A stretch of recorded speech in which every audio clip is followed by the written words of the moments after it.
Hey everybody, and welcome back to the Crypto Night Show. Your host, Superman, in the house. Well, we've had a bit of a pullback last night on the Fed Chair speech. Watching that in real time as well. I'm sure many of you were also. So yeah, we're going to get into a few of the highlights that I think are probably interesting. Yeah, the market, did they consider it a hawkish speech? They certainly looked like it at the time. And I just think it's kicking the can down the road. That's kind of what I think. So we're going to see how that goes. Let me just set a few things up here as well. Don't forget to subscribe on the way in and smash the follow on X and hit the repost button. That helps a lot. And we'll get into the show here. So let's see here. Let's jump into what do we got here? Let me refresh and get everything pinned up to the top of the profile on X. Let's see here. Yeah, let's go. Bam. All right. I think we're getting there. Yeah, let's smash the likes and hit the repost button on X. Helps a lot there. Let's get into the show. We're just going to build up slowly. Yesterday, we had a huge audience watching the show. Our average audience has been going up dramatically, guys. This is great because we're talking about the best stuff, crypto. We're talking about Bitcoin, talking about Ethereum, and of course, the biggest influencer talking about comprehensive coverage of Pulsechain every day. So it is that's our positioning. And onwards, upwards. And of course, we also have the official publication, the Monster Thread, that goes out every single week. And that is the viewership's going up, up, up, and away, just like Superman. So pretty cool, pretty cool. A big shout out to MBS Crypto out there as well, the editor-in-chief and the promotional lead for the Crypto Night Show. Works hard every week on the move there. And of course, it's exciting times. All right, now I'm going to just pull up a few things. We're going to talk about the stock market first. So let's do that. Change the format a tiny little bit here on the show, but we'll get there. We'll get there in the end. We had a big announcement today, not only to be the Fed chair speech overnight, but we also had Trump giving a big announcement around a big oil deal done with Venezuela. So really bullish there. These guys are playing a big economic game. You can see the chess pieces on the move. We saw D-Day the other day against Iran. That's going to play out over the weeks ahead. And of course, we also got this Venezuela deal done with oil supply, guys. Very, very sneaky. What the Trump's doing there in the open. And of course, we got Mt. Gox in house. Great to see you, Mt. Gox. A beautiful opportunity, indeed. All right, so let's get into it. We're going to get into the stock market and talk about that first. Then we're going to get into the crypto majors, talk about Bitcoin, Ethereum, how that reacted, and we're obviously going to talk about the Fed chair speech, and then get into Pulsechain and see how that's going too. All right, so let's jump without further ado. So Wall Street ends lower on hawkish wash at the Jackson Hole. That was the speech overnight, and we're going to talk a little bit about that. We got the Dow Jones at the moment is down only 9 points, 53,559. So not too big impact on the big cyclical top 30 industrials there. S&P 500 down 0.25%, 19 points to 7,700 on the S&P. Nasdaq down 0.5%, 139 points to 26,400. So a relatively muted response really from the stock market. It's definitely down, but kind of muted on the hawkish, so-called hawkish speech. I'll talk about that in a minute. We've got the dollar at the moment up 0.5%, 54 cents to 99.64. So an appreciation, strengthening US dollar there. And then we've got the volatility index is down 0.5%. So funny enough, the markets are down slightly, but the volatility index is down to 14.43. So, it's a very much risk-on environment. It is pretty awesome, right? We're right at the bottom of the range. Look at that. Last time we were this low was back in December last year. So really risk-on there. Pretty cool. Now let's have a quick look through some of the, actually we'll go to the commodities first. Commodities, West Texas has come down just a fraction. We're at $83.44. We want to get below $80. But given what's happening in the Strait of Hormuz, it's pretty interesting that oil prices are even down at this level, right?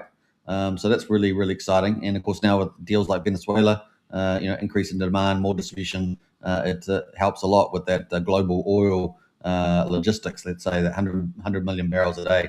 We've got Brent oil at the moment at down 0.25%, $88. We've got gold at the moment at $4,500, at down 160, so down pretty hefty there on the Fed chair speech, down 3.4%, $160 down to 4,500. Silver down $3 as well, 4.6%, to $66 there. So getting pretty hit a little bit in the charts. Copper is down only 1%, and you guys know why, because copper is going to be the golden goose there, so to speak. At least the copper glow. That's looking pretty good, $6.54 a pound, which is pretty amazing. I think that's equivalent to what is about. Yeah, well, anyway, it's pretty cool, pretty cool. All right, I won't try to calculate too much on the live stream. So we got War says inflation trends have not meaningfully improved. That's kind of the tagline there.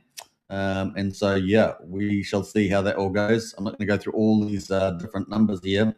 Obviously, quite a bit of a write-up here about the Fed. But what I will do is just give my own little summary as well. That is, let's go. We're going to come back here and get rid of that quickly. And so, yeah, we did see the focus on inflation and underlying trends was the key messages coming out from the Fed chair. Headline core readings, he said, have been recently a bit better than expected. So that is good news in the short term. But Walsh said they do not tell him that underlying trends have meaningfully improved. So he's looking for these underlying trends. He looks past single monthly prints, so still not quite there with the data is kind of the key outtake. This is kind of cool. It's kind of deferment, pushes it down the road a little bit there. Gives more time for the data to improve. And of course, this is also positive for the midterms coming up in November, right? So that's why I think that day, even though people are seeing it as hawkish, and we'll talk about what that is in a second, actually, he's kicking the can down the road. He's giving more opportunity for data to come in. And this is positive. This is positive, right? So very cool there. He looks past single monthly prints. That's a very important part. He cited diffusion of price changes as well. He roughly half of the PCE, which is he confirmed as the main economic indicator for inflation. He talked about the components were still rising at more than 3% annualized, and of course that's something he's been looking at over the last 6 months and 12 months respectively. They've been up around 50%. Yeah, so that's kind of where we are right now. He's got he's looked at multiple economic gauges as well. He went through quite a few of those. He said, obviously talking about the 12-month PCE inflation data being at 3.7%, the 6 month being at 4.1%, and of course all the so he wants more time basically, and that's cool. That's kicking the can down the road. That's what we want to see. Inflation, of course, is running above the 2% target. So that's what they want to get. They still want to work towards that. He didn't really care about wage growth very much having an impact. And so, that's kind of where he is. He still wants to get that 2% in. And of course, you got the nominal inflation rate at 3.7. So he's still working on that. And the core inflation, if you take out food and energy, at 3.3%. Now, he said that the 2% target is firm and fixed. So they were still working on that. It's kind of an arbitrary target, honestly, but there it is. It's based on the old New Zealand Central Bank. They kicked that off. Price stability is not automatic or mean reverting, he said. In other words, that the Fed still had to do its job. No excuses, right? So we do know they want to do their job, but he's like I say, even though this is kind of hawkish, trying to get inflation down from 3.7 down to 2%, and he said, well, we're still looking at the underlying inflation. We're still going to see how that plays out. So they're still kicking the can down the road, right? Giving more time for it to drop. So I think this is more dovish, right? So more dovish actually in the short term. Obviously, it seems hawkish when you got that gap between inflation and the PCE, but actually you're just waiting for more time. And so you're kicking it down the road to see where the underlying inflation is actually coming down. So he was pretty happy with the labor market as well. So he thought that was doing pretty well. He thought the US economy was doing pretty well. So really their focus is on prices, right? And so that's given that reinforcement there. He said short-term interest rates remain the main tool that they would use. And of course, he said he would be hard-pressed to call for broader financial conditions restrictive. In other words, he's got room to move. The Fed has room to move to bring down those if they want to raise rates, right? Yeah, that's pretty much where he is at the moment. He said basically we must be confident that underlying inflation is moving to our objective clearly and at sufficient speed. Otherwise, we have work to do. So basically, it's kicking the can down the road and waiting for more data to come through. This is the way I read it. I think that's pretty clear. And so they're actually kind of dovish compared to the hawkish gap, let's say, and that they have work to do if necessary.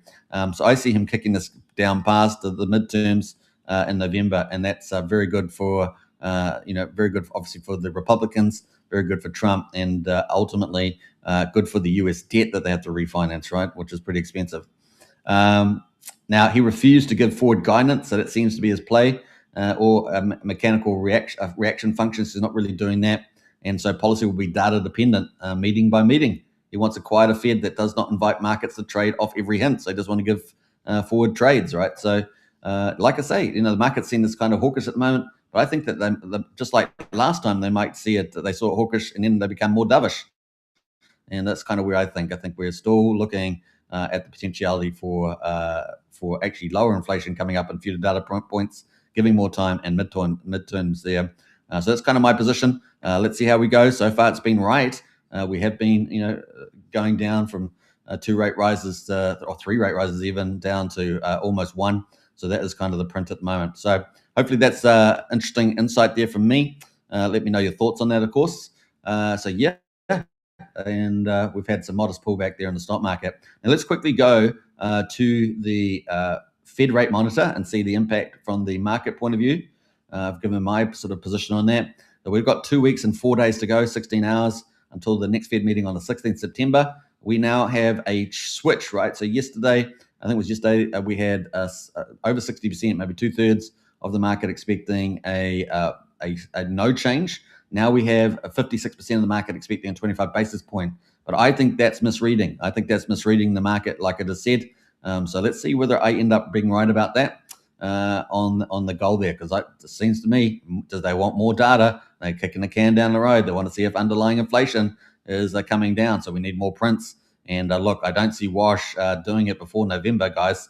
So he's going to put a lot of pressure on the other presidents to vote no change. That's kind of where I feel at the moment. So I think the market is misreading this. Let's see. We've still got a whole month of data prints coming. Remember the PPI, the CPI before this time. So take note of that. We'll have August data out, right? October, we've got the same 52%, the majority view of a 25 basis point rise there. So you can see that both September, October calling one rate rise. And of course, I don't know about September. And of course, if we get through September with no change, I think October might come down too, because we'll have a couple more, at least 2 more months print, right? So very excited about that. December, we've got the 38% expecting 25 basis point rise. And the first time we're getting another 25 basis points there, 39%, slightly more than the 25. So still indicating a 2 interest rate rise here by the end of the year, but only, I would say, marginally there. So yeah, if you say one firm rate rise, and of course that would hit the market in the short term. It's really the trend that the market's looking at. We're going to get 2 hits or so. So if we do get one, it will certainly hit the market. But then I think the market will just recover, right? Just go, okay, that was kind of as long as the forward picture doesn't look like a trend in the rate rises, then I think that's probably going to be short term and up after that. So we shall see. Time is ticking. We've got another month of data. I'll be watching that, of course, as well. All right.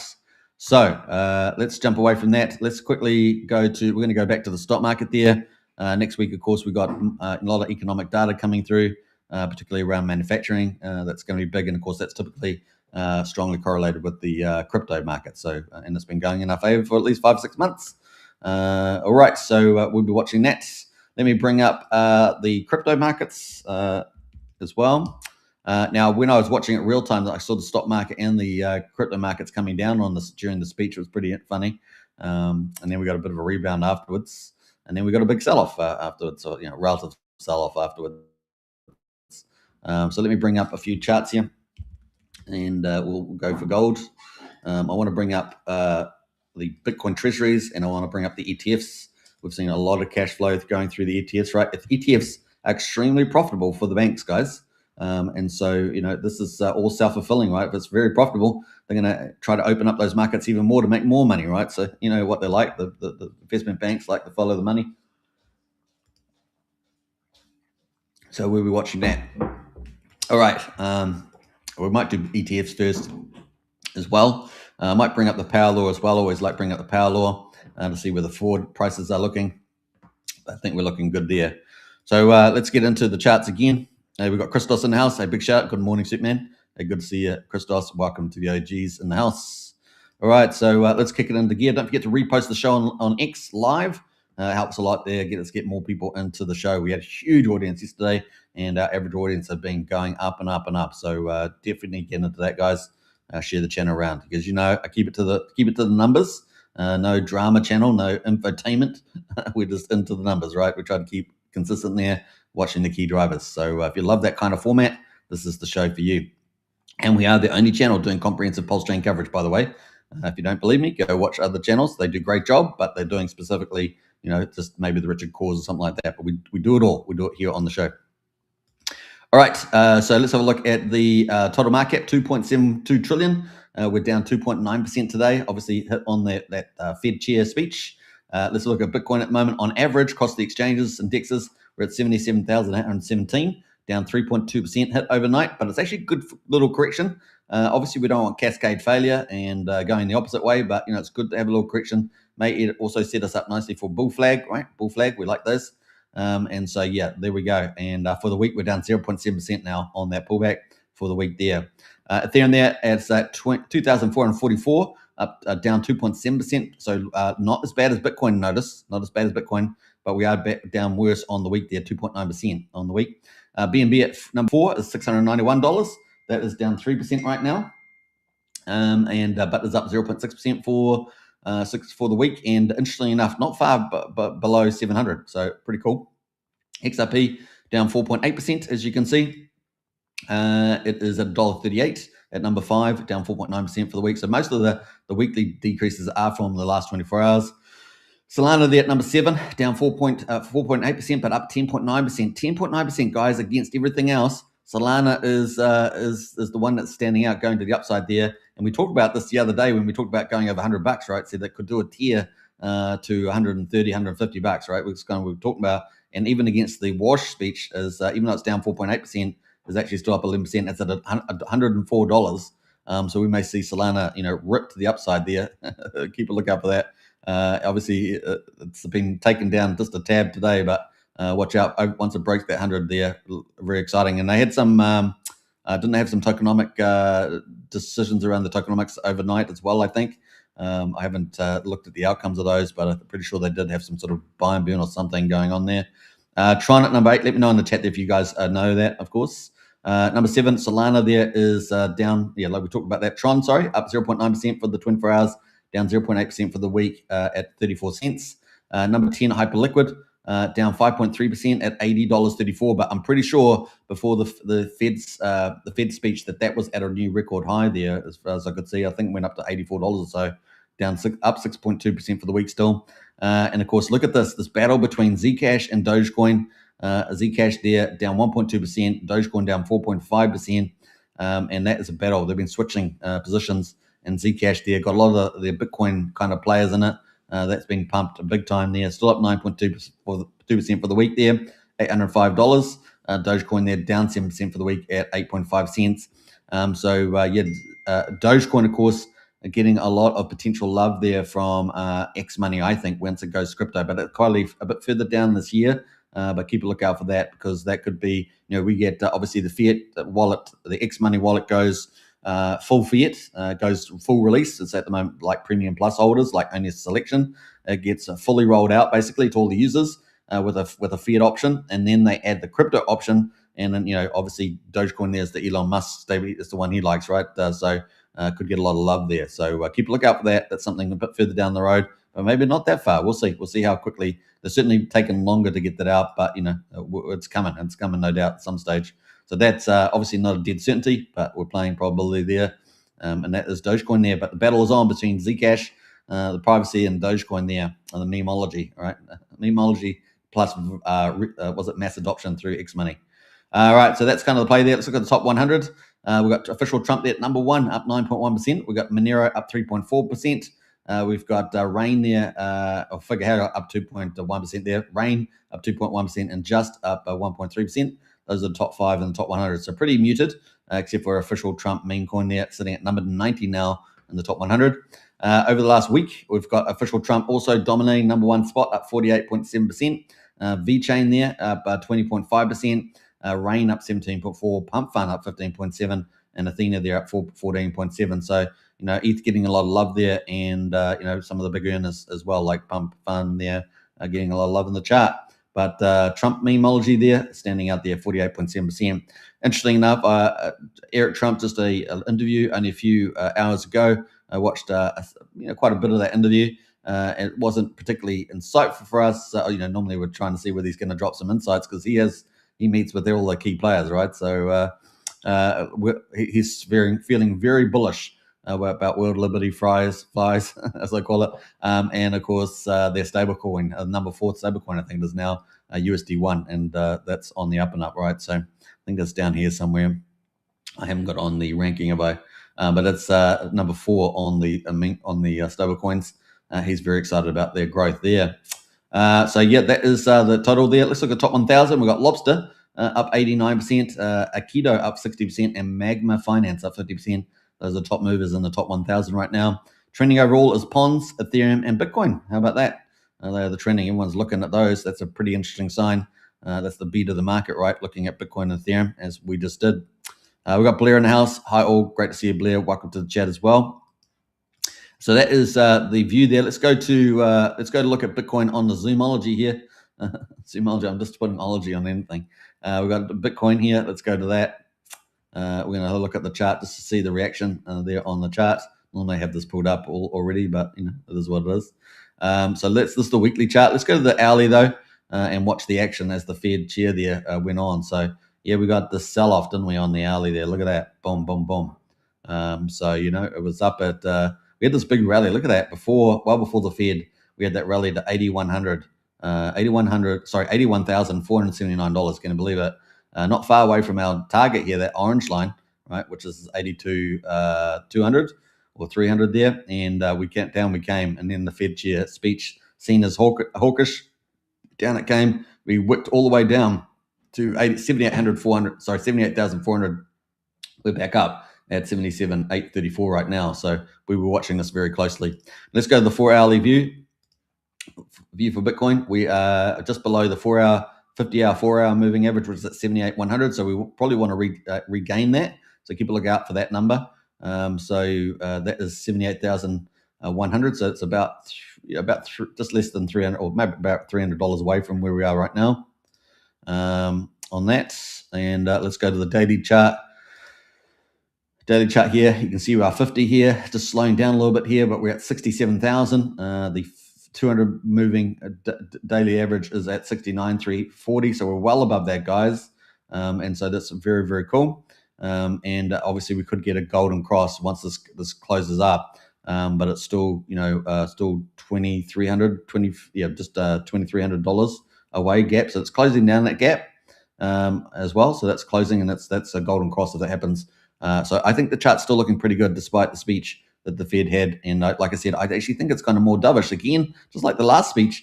Last time he's put up the 5 different working groups. He's got another working group now, and it just feels like kicking the can down the road. And why not? Because you got to refinance that debt. You've got to wait for more inflation, more underlying inflation mechanics to work for the United States there. Trump's doing a fantastic job with the economy. Obviously, the sideshow, as we call it, is the Strait of Hormuz, right? But actually, you think about the oil prices; they're actually still relatively low. Considering that, and that's because they're undermining the oil flows, right? That's what they're working on. So if they had 20 million oil flow through, they've been doing overland pipes. They've been commissioning new pipes. Been coming in. They've been shifting demand. The United States has picked up a lot of demand. Other countries have picked a lot of demand up. So this is what they've been doing, guys, to dampen down the impact of Iranian control and impact on the oil prices, right? So very clever. And we've seen numbers from the White House there of doing about 14 million barrels, I should say, out of 20 million. And I think that that will go up and down every day, but that's kind of what they're ebbing and flowing. Now we see this Venezuela deal come out today. So and then of course the ships go over to the Gulf of America, etc., and all that sort of stuff. So you've got lots of things happening to bring down the impact there. And now they're really trying to turn the screws on all Iran's secondary, third sort of countries supporting it. And so I guess they've still got to get, I think China's still bringing in about 1.1 million barrels from Iran, and they're going to try and squeeze that down, no doubt, as well. So we'll see how that all plays out, but that's kind of the big picture. And so here we are, 77. So we're watching to see whether we get a nice little reset here on the old Bitcoin there. All right, now let's go to the weekly here, because the weekly is really important. We've had a lot of things that could have been headwinds become tailwinds in the last 2 weeks. They've been fantastic, but we got our first sort of heavy hit headwind there with the Fed chair speech being a bit more hawkish from the market point of view. I think it's actually going to end up being dovish because of the kick in the can down the road, and it gives more time, right? So we wanted to close over this level, right? This 82,300, particularly if we could get over 83. That was a clear move, but we want to get over the 50-week moving average at 81,000, and we want to get over the third lower high here in the bear market of around 82,200, right? So that's kind of the key mark there. Obviously, I want to get 83 is a clear jump there. It's looking very difficult now. We've still got 2 days to go in the weekend to get a weekly close, so we'll see how we get on. But if we do get a nice little recovery, regardless, and people start saying, actually, maybe the Fed wasn't that bad, and we get over there. So we'll keep looking out for that over the next 48 hours. Very important there. All right, we are well above the 200, right? So we smashed through that 200 moving average. That 4-year cycle is currently down at 84,600. So we smashed that up and to the right there, looking pretty cool. We're still coming into the Clarity Act vote, so that gives us a lot of pressure. Imagine water pressure there coming up against that. And that we're in a win-win position. One is a great win, one is a good one. A great win is the Clarity Act going through. A good one is the SEC and the CFTC putting rulemaking based on existing laws on the books, pushing crypto innovation into the United States. So that's kind of cool. We'll be watching out for that. So that is where we are right now. A lot more pressure on that, and that is still for me giving the upside. Right, that's the big play, because that's where all the money's coming. Right, all the money will come in from a rulemaking. And that means that it's game on for crypto, right? It's game on here as well. We also got the other things. So we've got not only did the Fed come out, but we had the Secretary of Treasury, Scott Bessent, talking about using their, almost $1 trillion a kitty, as it were, to prop up the bond market, the 10 and 30 year particularly. So we've got this sort of moving as well. And I think that's why the Fed's probably just more of a deferment, if you ask me. We'll see how it lands by the end of the year. But yeah, it's look out, sort of going ebbs and flows a little bit. I just kind of feel like it's still going to end up dovish on the move. All right, so that's kind of where we are on this one, and so yeah, we'll be watching this as well. So yeah, pretty important there.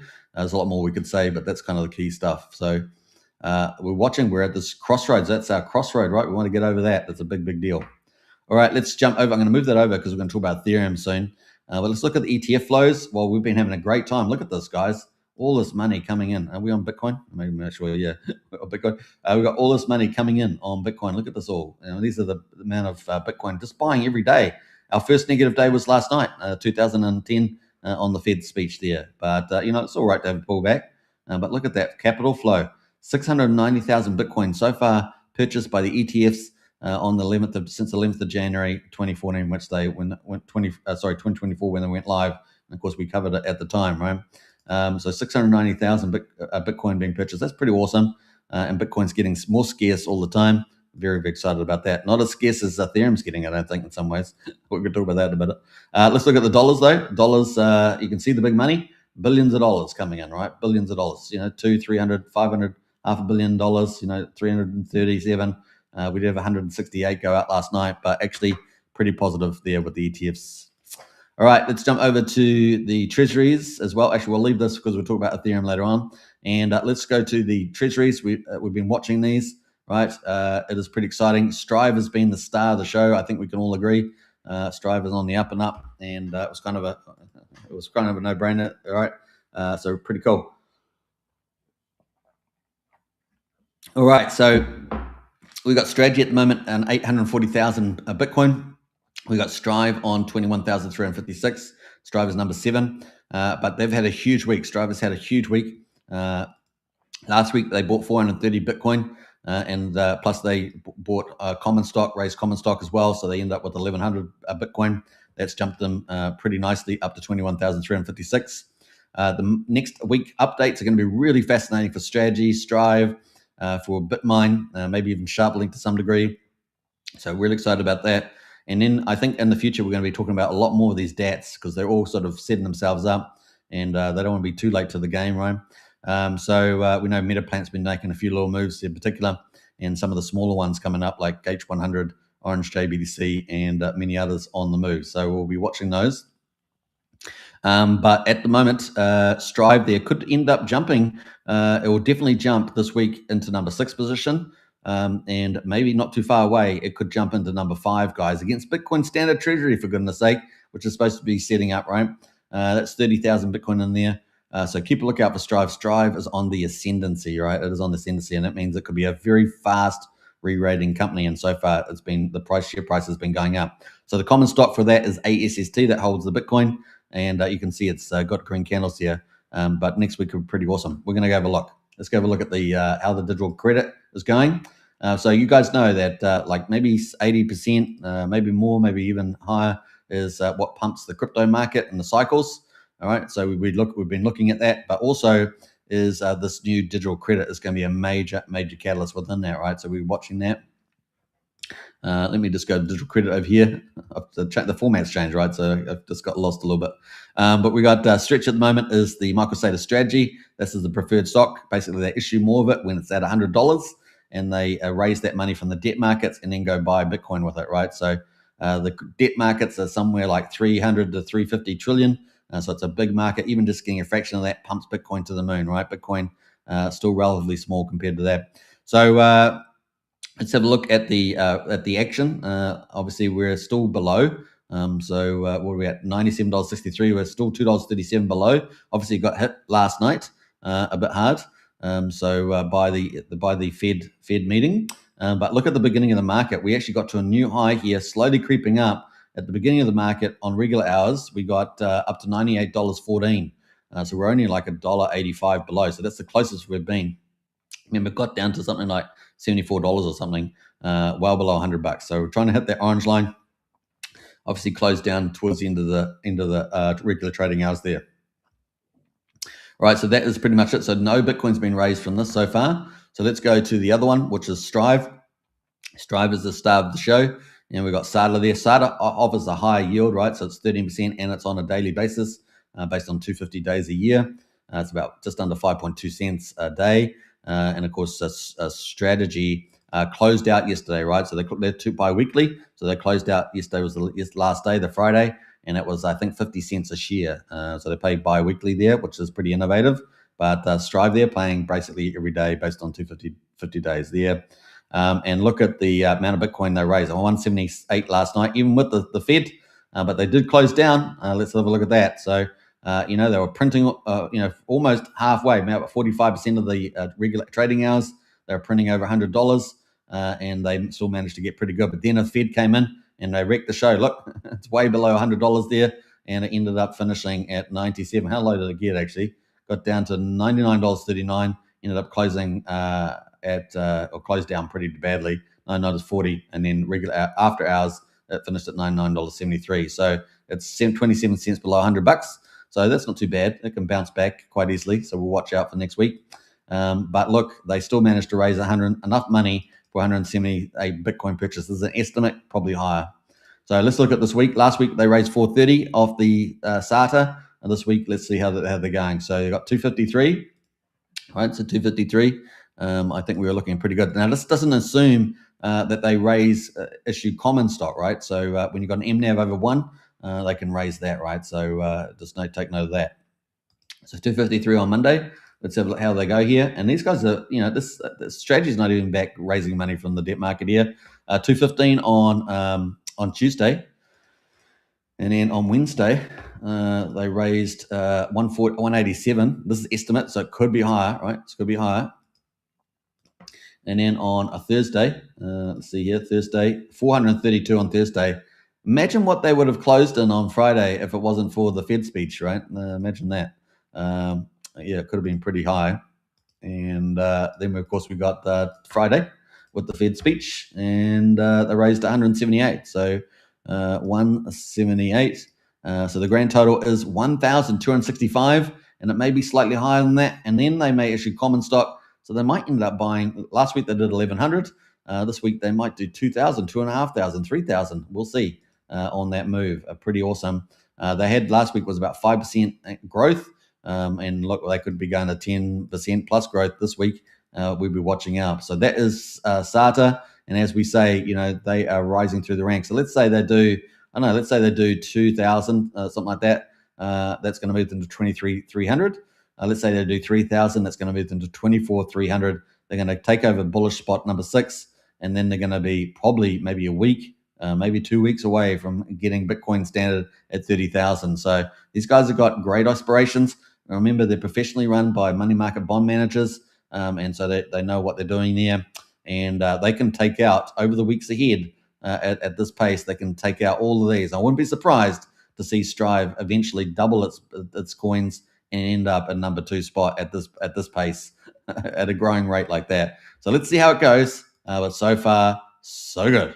And wouldn't that be hilarious seeing them at number 2? And man, if you're holding that ACST stock and it gets to there, boy, you're going to be laughing all the way to the bank. That's kind of right. No, the DeFi bank, guys, not the bank. We hate banks. The DeFi bank. That's you, your own wallet. All right, jokes aside, let's move on. Let's go to the power law there. This is obviously one of the best models around, arguably perhaps one of the best. There are a couple other good ones, but this is showing the Bitcoin price all the way back to 2011, and you can see the banana part of the curves. That's what we're after, right? The banana part of the curves. We've had quite a few of them, at least 3 strong ones there, and we've had a couple of smaller ones.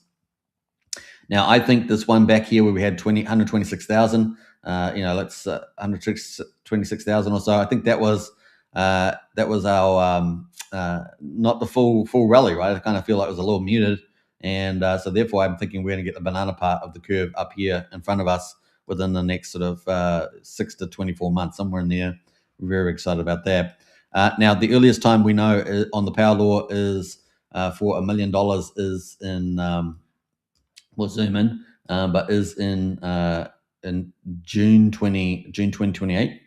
And let me have a look at that. So there we are. You can see on the purple line at the top, that's $1 million, and it's up here.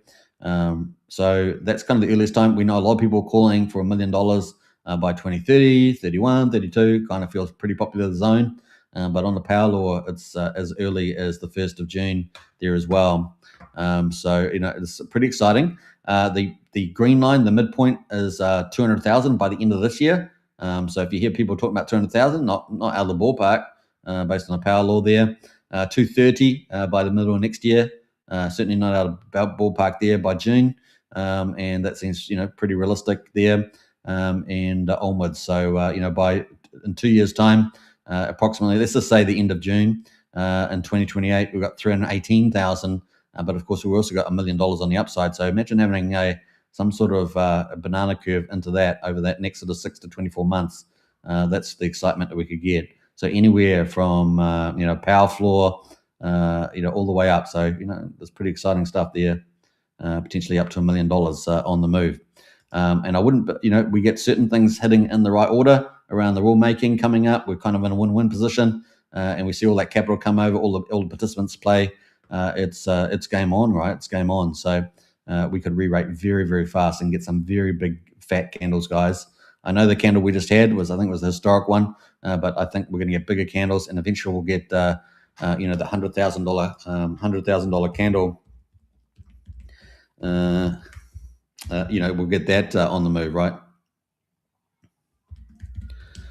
I think it's going to be looking pretty exciting. So we could get very much big $100,000 candle in the future here on Bitcoin. Can you imagine it?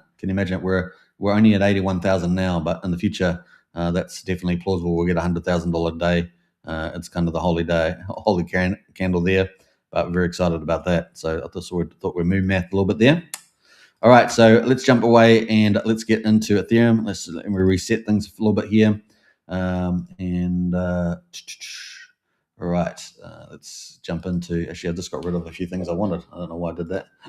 We're going to get into Ethereum, and then we're going to jump to Pulsechain after that, guys. As you guys know, that's how we roll.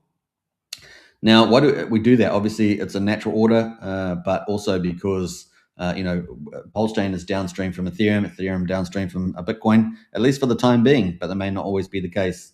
but we'll also always have that money flowing in, right? Most of the money flows in through Bitcoin, Ethereum, a few other chains like Solana, and so we follow the money, right? That's kind of the idea there. And of course, if you're in the magic carpet ride on Pulsechain, not only does we have a natural downstream, but we also have the ETH stack. So if you believe in that's going to be used to some degree in many ways, then that's downstream too, right? So we follow the money there. All right, let's go to the hourly on Ethereum. We're going to have also look at the ETFs, ETF flows as well. We're not going to spend so much time on the treasuries because we're waiting for the update for next week on Monday for Bitmine, but we might look at BMNR. Obviously, it would have pulled down. We did reach 1 over 1 on BMNR, so that's cool. That's the Bitmine stock, but obviously we had to retrace this back down to 0.96 right now. So obviously we'll watch that into next week, but they gave them enough time to raise money, guys. They got time to raise money. So Tom Lee, they're heading towards that 6 million ETH, right? Very important. And with the market going in as a tailwind, it's been a great time to raise stock over 1 MNAV, that market net asset value, and up and away. All right, let's get into Ethereum. I think we got the hourly chart here. Let me get rid of the overlays and kick that back into gear. All right, let's jump here. Bam, let's go. All right, so Ethereum there at the moment at 2,442. We obviously got wicked down here as well. We're up at $2,520. We had been slightly higher there. Got wicked down all the way down to 2,405. So obviously a lot of volatility in there. We've climbed our way back here to $2,442 here on Ethereum on the hourly chart. Let's go to the 4 hour, the trader's view. We've got this 50. Look at that catch up, the 50 hourly there. Isn't that also 54 hourly, I should say. Caught up now with the price, and we're at 2,454. We're just below it at the moment by about $9. So we're not far there. Keep a lookout for that. We want to get over that, right? We got American Ruster in the house there. Respect. Hey, good to see American Ruster. Respect to you as well. So that's the chart there at the moment, and you can see we're still holding pretty strong on the old Ethereum. As a 4 hourly chart, we're obviously had a nice little subtle uptrend there. Definitely broken down through that, but a good chance for us to move up here, I think, as well. Let's go to the daily on the old Ethereum there. Allows the RSI to cool off a little bit too. We're at 2,443, so we got the bottom of the range at 2,412. So I think we're still looking pretty strong on the old Ethereum there. And guess what's coming up, guys? We've got a golden cross imminent, all right? So we're at, oh my gosh, look at this, guys. We're at, remember we started talking really a lot about this below $1,900, and here we are. The 50 now is at $2,004. So we just crossed over $2,000, guys, on the 50 moving average. Isn't that awesome on the daily? And then we got the orange, the 200 daily moving average at 2020. We are now gapped down to $15. $15 to go close to a golden cross. That is really bullish. So we're holding 2,400. We got a nice golden cross coming out. The market should receive this really well, and hopefully is just one of those mini catalysts to the upside. Very cool. All right, so we're actually looking better than expected in with that little wash sell-off. Now we're going to go to the weekly. This also happens to be converging, so we've got a lot of convergences, right? So we've got 200 simple moving average, the 4-year cycle, as it were, a rolling dynamic 4-year cycle. We've got 2,497. We've pretty much been stuck around that, right? And here we are just below it at the moment by about $50, $55, I'd say. So, we are looking really interesting here on the daily. The golden cross imminent, $15 away. And here we are on the weekly here. And, of course, we want to get past. We have got above the third level, right, on the way down. So if we add the overlays, we have got down that bearish resistance there on the bearish downtrend. We did break out of that already. So first bullish sign, but then consolidated. And then we had a big pump, record pump. So, positive sign after positive sign. Now we're after the final one, right? The final one here. And we've also got a golden cross happening at the same time. I mean, it's pretty crazy times to have so much convergences, but it's very positive too to the upside, I think. So, yeah, pretty cool. And then we've still got the Fed, still got the Clarity Act coming up in a couple of weeks. TikTok, time to rock. And we've got kind of a win-win situation there with the CFTC, SEC, as we said. And we've got the US Treasury in our favor. And now we've got, in my view, we've got the Fed kicking the can down as far down the road as they can and waiting for more data, right? the market's kind of jumped a little bit because of the goal of 2% and the PCE inflation at 3.7, wanting to close that gap. I can see that. That's a hawkish statement. But actually, when you say, well, we're waiting for more data, we want to see underlying inflation, that's a dovish thing for me. That's just push the can down the road. So that's kind of why I feel like that's happened again. We already had the first speech, remember, a couple of months back when he got in power, and it was the same kind of thing, right? Yeah, we'll see how we go on there. I thought his speech. I thought his speech was. I really like him. He's a super smart guy. I wasn't a big fan of his speech. I'm trying to be realistic here. But his speech, I was listening to it, and it was very boring. I don't know, it was just very boring.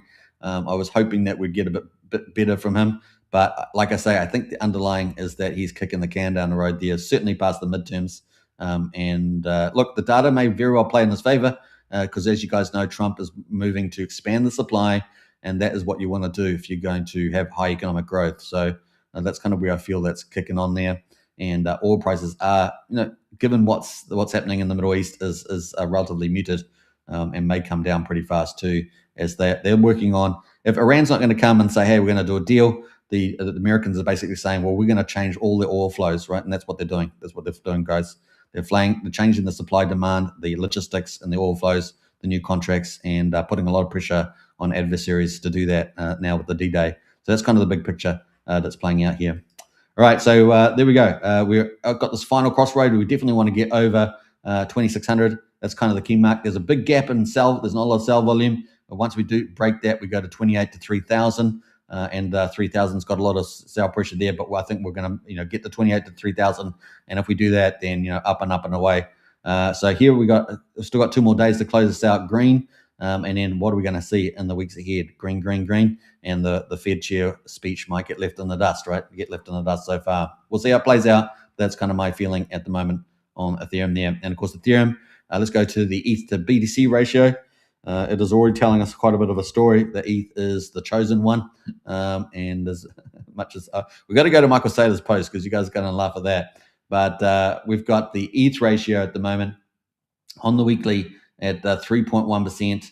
We've been as high as 3.3% recently. We came all the way down from 2.5%, just above 2.5%. So it's Ethereum worth 2.5% of Bitcoin price. We now got Ethereum worth 3.1, just over 3.1% of the Bitcoin price there, and upwards there. We're also above the 50 weekly average at 31.4, so we're above that, looking very bullish indeed. And I think we're going to get the most violent re-rate on Ethereum going up in this next cycle within the next 6 to 24 months. I really do feel like it's going to be an absolute ripper. And of course, you saw last year we did in 133 days, we did a 3.5x in Ethereum, and that's an extremely powerful move. And I think the variables that we got moving forward are even more powerful with tokenization, with agentic AI trading, and we already see some pretty key milestones being hit around that. Like AI agents versus real people ratios, things like that. Really, some interesting stuff already starting to take off there. And a lot of the big platforms like Robinhood and that offering agentic AI, and of course tokenization boom. And in October, you guys know it, I talk about all the time, but the DTCC is coming in.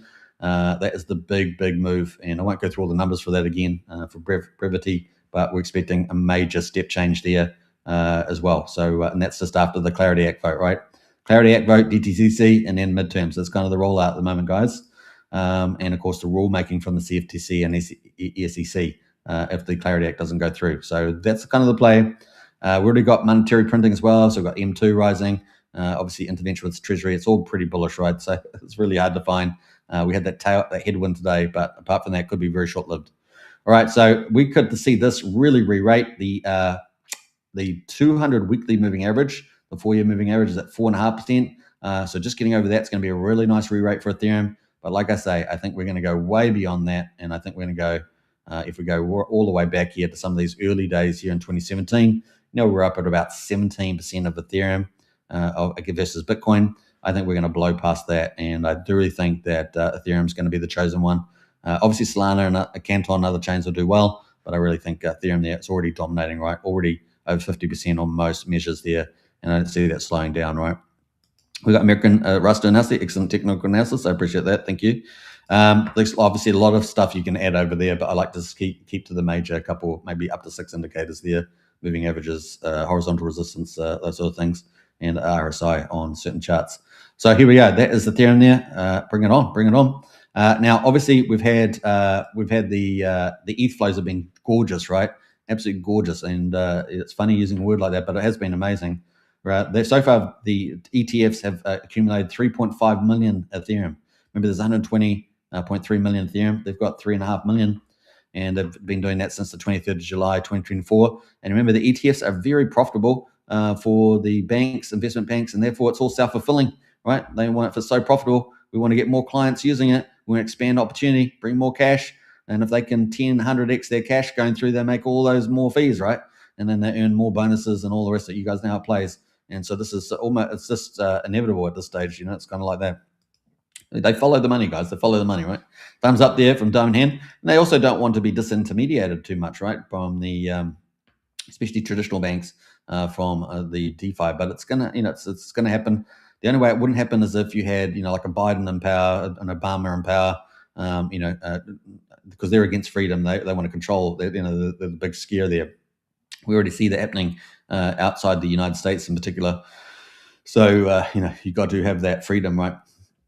Freedom has to be fought for, guys, just the way it is. And we used to be under threats from other countries. Now we're under threat from our own domestic leaders, right? The globalist Marxist leaders moving to tax us to death and take our freedoms, right? So they're very dangerous people. They're very stupid people. You got to remember, they're very low in the wisdom, and so you're up against people that, if you're wondering, you bang your head against the wall, wonder why they do so much stupid things. It's because they are pretty stupid, and it doesn't matter if they're intelligent, but they're pretty stupid, right? So that's the key thing. You don't care about person's intelligence.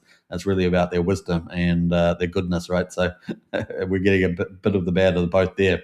All right, so I don't know, probably all run by narcissists and psychopaths, if you know what I mean, like the sort of a tendency towards that. We got the 28th of August there. We had the one red. Look at that one red there. That's on the Fed speech. But look at all of it before, guys. This is 90,000 Ethereum, 78,000. I mean, it's just amazing numbers. We've seen big whales come in too. Just overnight, there was another 100 million whale come in. It's just huge. So big numbers coming in as well. Whales are all moving earlier, in addition to all the ETFs here.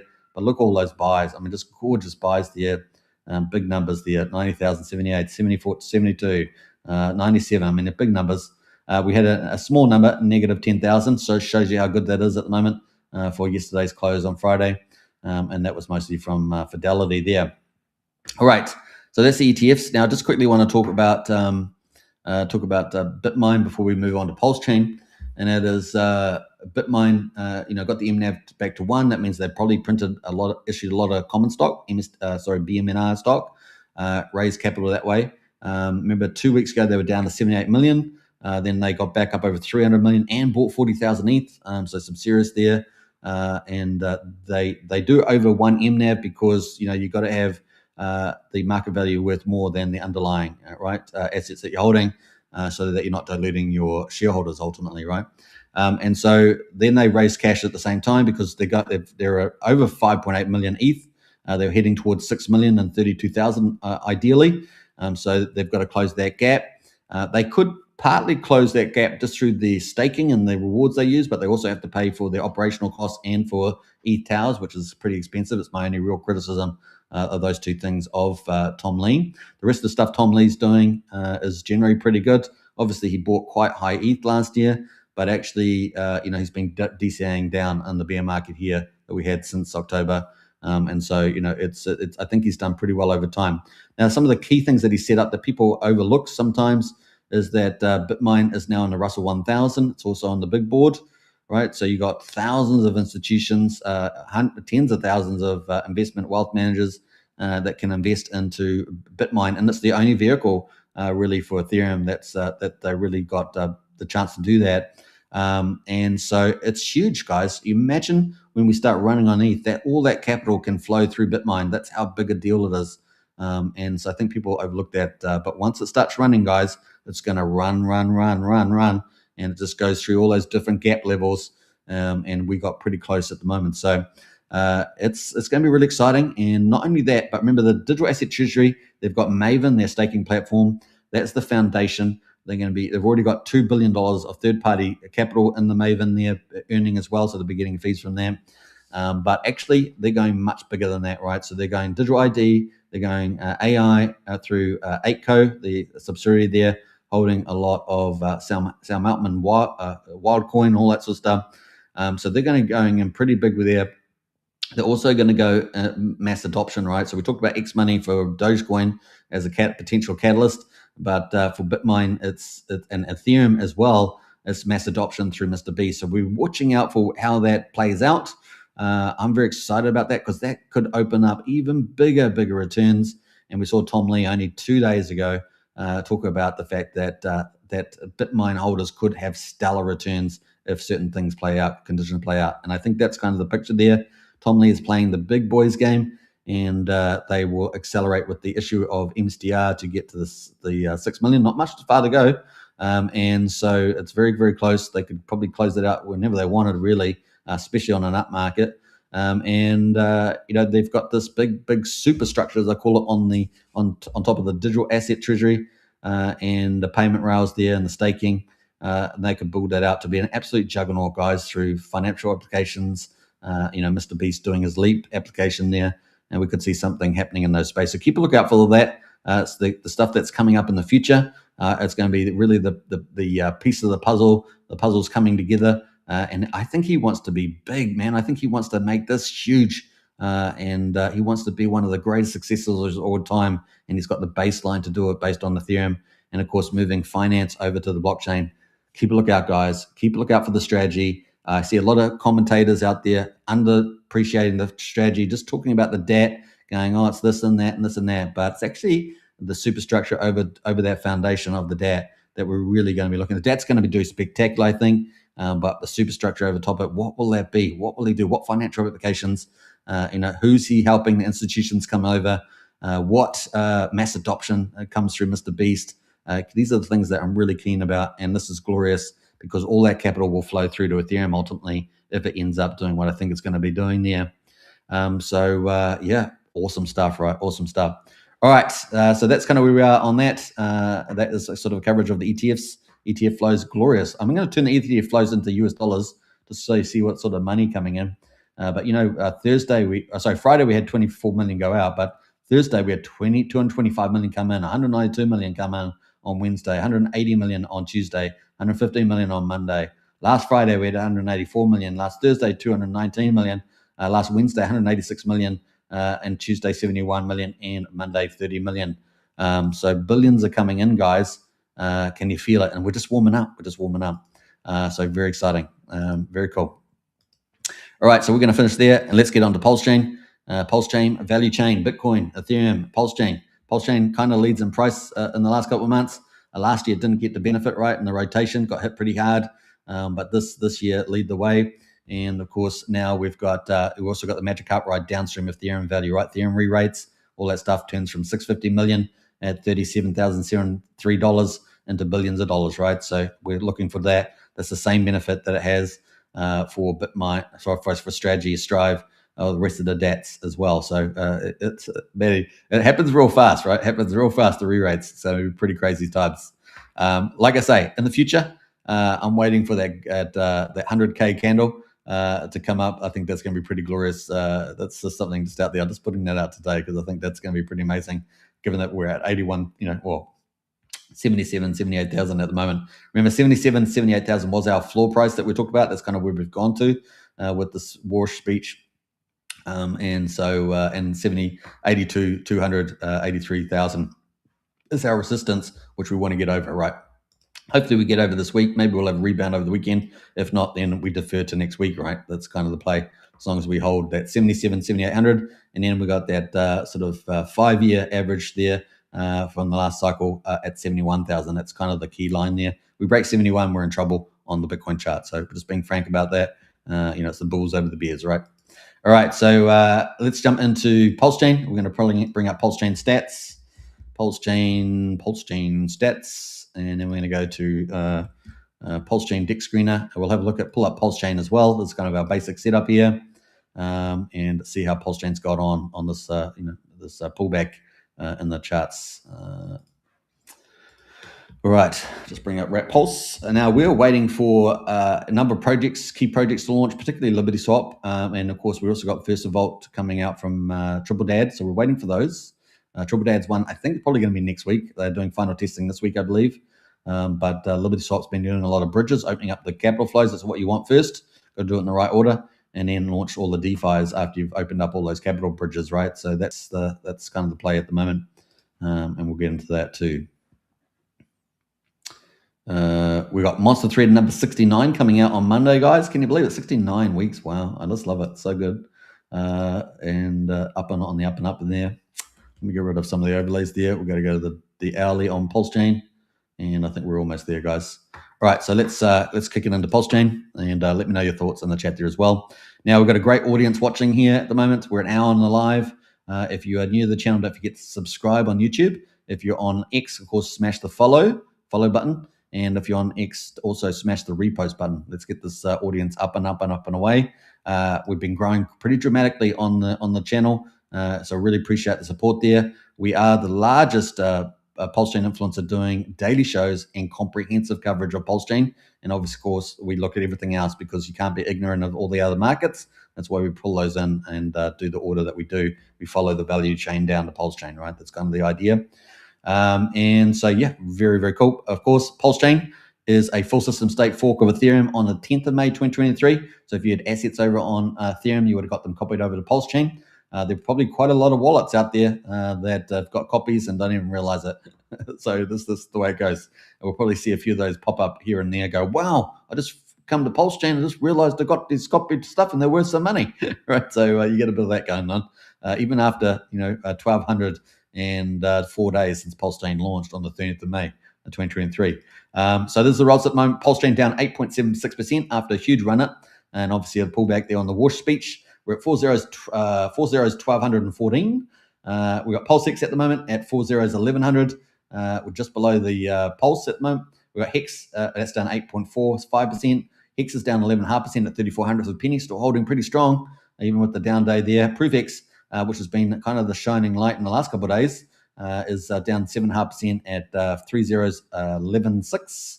And then we've got Ink Token at 60 cents, down 10%. And then eHex there down 11.25% at 1,300 for a penny. So Hex down the most at the moment, and I guess ProofX down the least, which is pretty good after the run.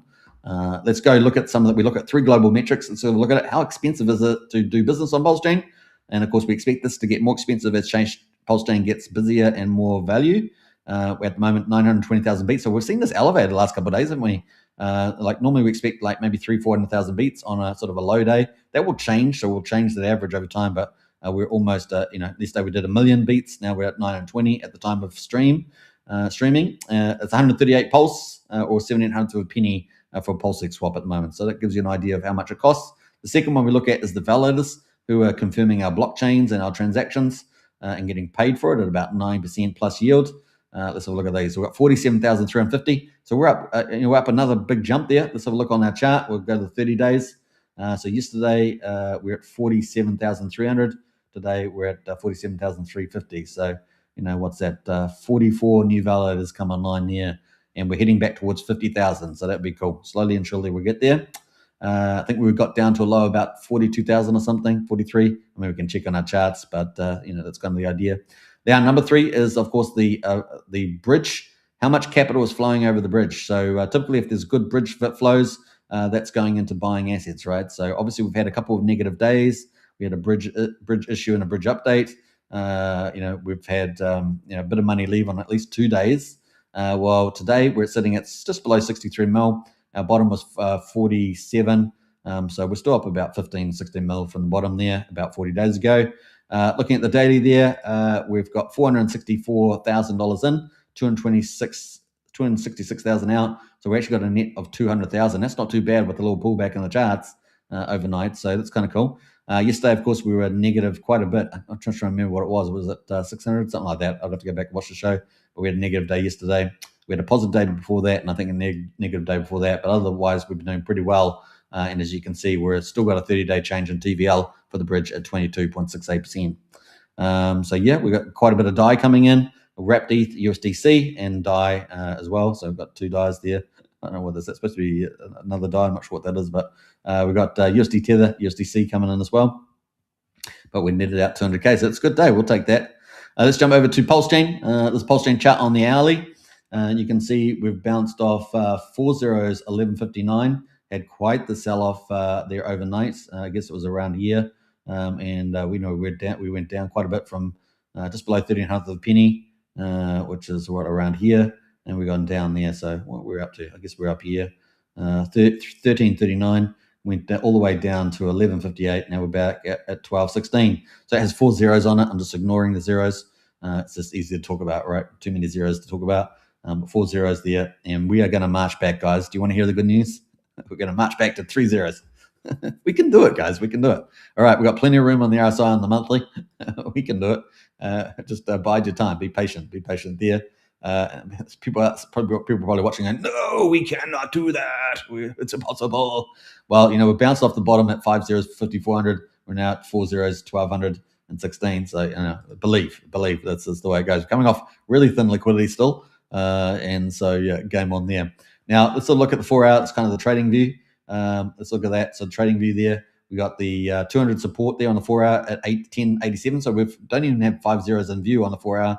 It's now 4 zeros. So we're in a 4 zeros land. We'll take that, right? We want to find good support at the 4 zeros. That's kind of the play, but at the moment, that's looking pretty good there. Now, we do have a little negative cross there on the 21 versus the 50, but we're still holding up pretty well in the middle zone there.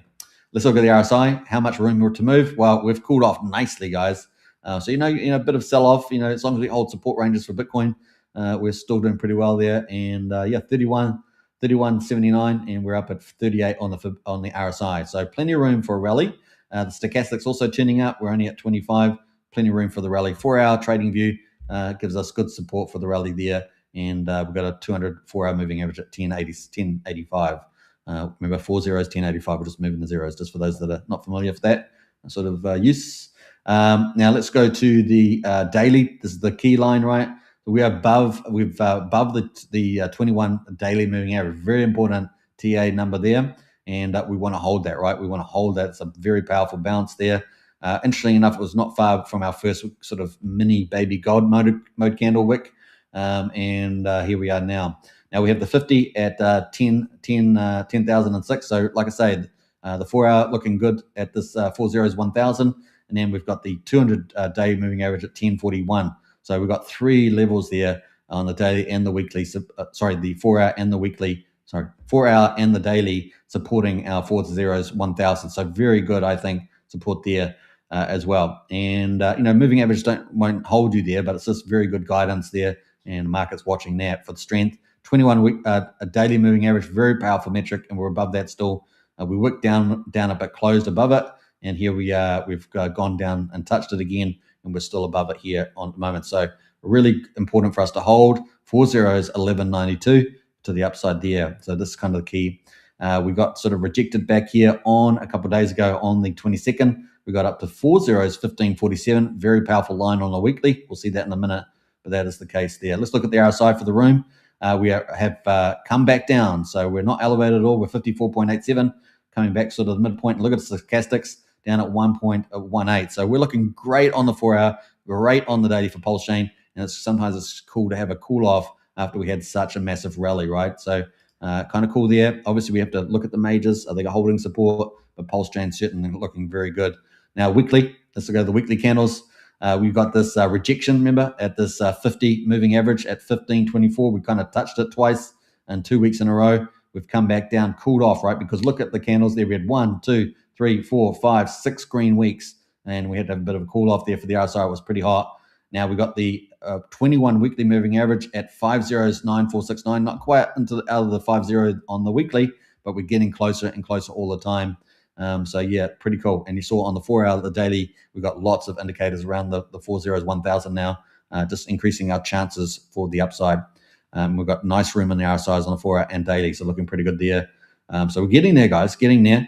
Let's look at the RSI room here on the weekly. We're looking good too, 55.7. The stochastic's a little hot here, but as you saw in the daily 4-hour, room to move, and this can keep zigzagging up over here. So really the RSI 56 looking very positive. So, we've just about got most things, 80% things in our favor for the upside, looking pretty good there. And that weekly support, not bad there as well. All right, let's get into obviously the monthly, guys. You guys know we've got a lot of chances here. Look at us. We're at 40 on the RSI, and we're below the 20 line here on the stochastic. We're at 15, so we could expect reasonably lots of parabolics, lots of doubling in prices moving ahead here. Just a patience game, and so forth. Now, I want to do the Fibonacci, so we're going to go back to the weekly, and we're going to get rid of all these stuff here, and I'm going to add the overlay on from that we've done the other day. This is still pretty much intact, because we pretty much got resistance there where we put the Fibonacci extension, just another measure there. And so far we've come back, not quite back to the 61.8. That would be around 1149, but actually, we're doing pretty well there. And we want to get above this line here. So we're actually called off really nicely on the 4-hour daily, even to the weekly to some extent. For an attack on this 1529 to 1700, and you guys know that's the second goal, right? Second goal is to get this escape. We're now what I call the second wave, and we want to get this escape out of here. We got support at 1000, but particularly if we got good support at 1200, that's a really strong sign. I'm feeling pretty good about that's where we are right now, right?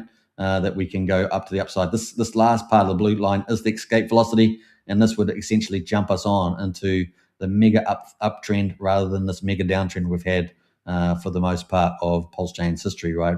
And particularly 11 months that we had, brutal 11 months there before we started seeing the first sign, this orange box of a change in Pulsechain, that finally we're getting pretty close to the bottom there. So we're going to lock in 5400 as the bottom. That's 5 zeros, assuming no black swan event in the crypto. You guys know no one can really take that into account.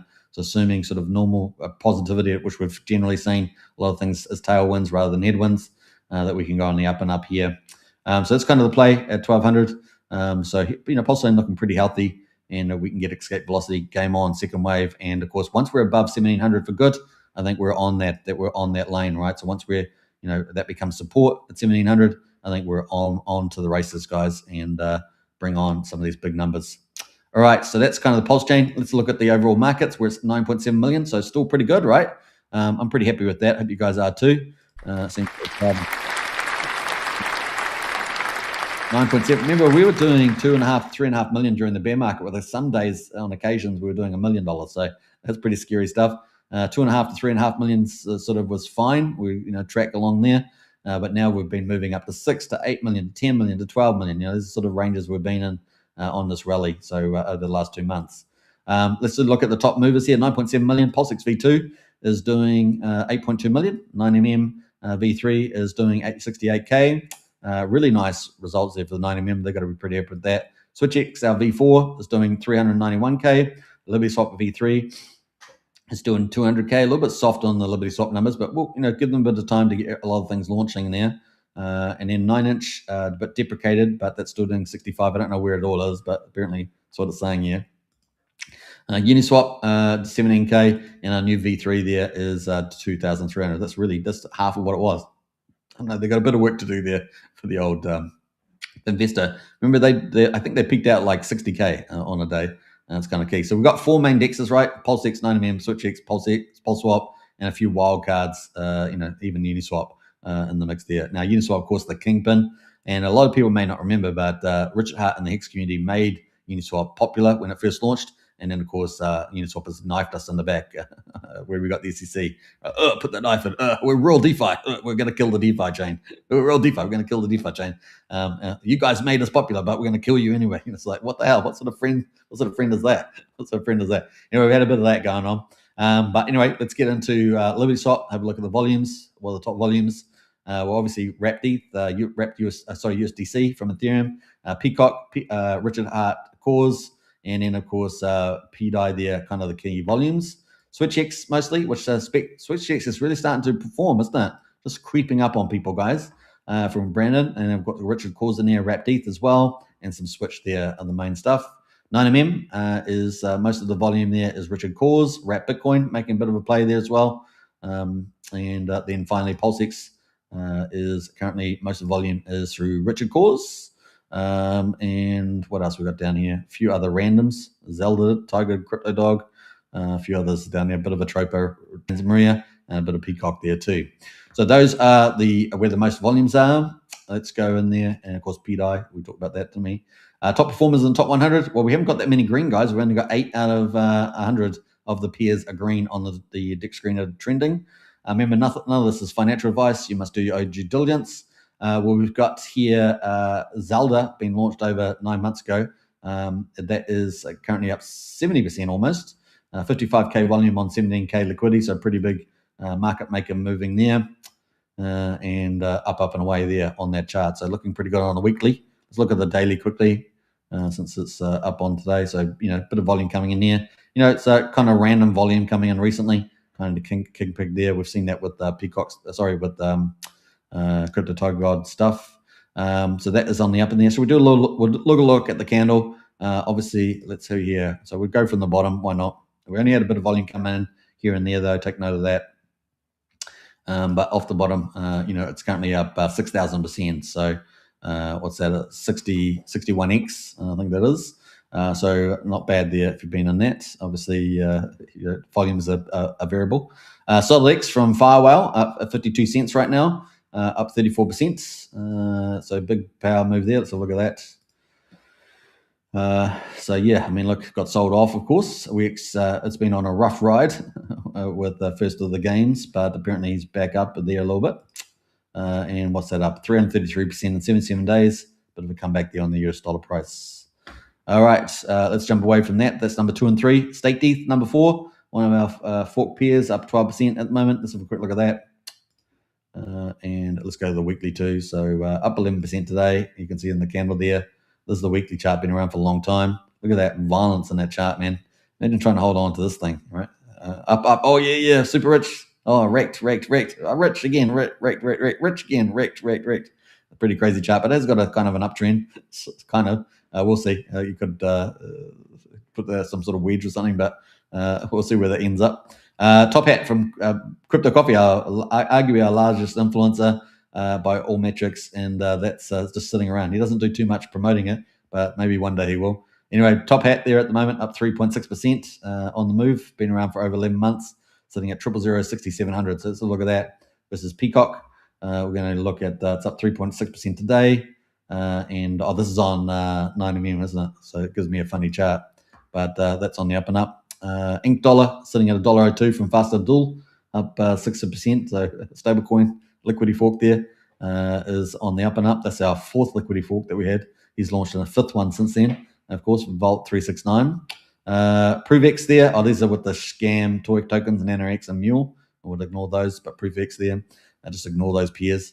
We got number 9 is OG WebChef Printer. Remember the 5th of September. Pretty flat there. So they're all in the red. So pretty much that. Like I said, we got a lot of Peacock coins up here. A real spread of coins. So we've got 9mm, currently down 5%, just over 1 cent, just under 1.1 cent, I should say. We've been keeping a lookout for that. It's like doing great volumes, but not really getting too re-rated there at the moment. So we'll keep a lookout for 9mm. Could get market maked at some stage in the future. What else we got? We got Switch at the moment, our 3rd biggest DEX, sitting at 3/400th of a penny, down 6% today. Obviously, it's got an inflation, in the first year to go through. It's got 2.5 years with, distribution being halved every first 12 months, 24 months, and then last 6 months. A lot of forced locking, so it's going to be pretty interesting over the next few years. But the revenue's been going up on average, I think. Peacock at the moment is sitting at 1.2 cents. Obviously, we're waiting for a lot of the DeFi protocols to launch. That's been launching a lot of bridges, which is fantastic. They're doing things in the right order, deferring their launches of the DeFi to make sure they've got their Waterworks company out, right? So that capital is flowing and new users can flow from many, many, many chains. So it's kind of cool. We'll get back to them in a minute. P-Tiger, which has been up 28x or so. This is up down 6.5% today. Let's see if it's rolling over a little bit. Let's see how that's holding up. It's still holding up pretty well, isn't it? 71 hundredths of a penny. The highest it's got is back here on the 23rd. and that was up at 9,700 a penny, so just shy of 1 cent on the old P Tiger there. And looking at the move, oh no, let's go to the weekly on the chart, and we'll look at the move there. We'll just do it from the